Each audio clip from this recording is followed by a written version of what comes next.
A dental implant is an artificial root. It actually is a replacement for your own root and tooth. It is made out of a very biocompatible material, either titanium or in some cases porcelain in today's world. Dental implants can be used to replace one tooth, 3 teeth, or even a whole arch of teeth. So you can have all of your teeth replaced with dental implants. A lot of people come to us and have already had teeth out and they want a dental implant. And sometimes what we'll see is the bone will resorb or melt away over even 3 to 6 months.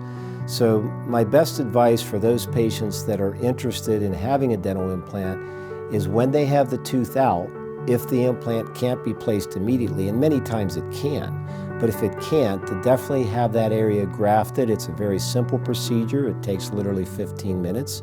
Even if you come in and don't have a lot of bone, there is a solution for that. So dental implants really are the best way to replace missing teeth.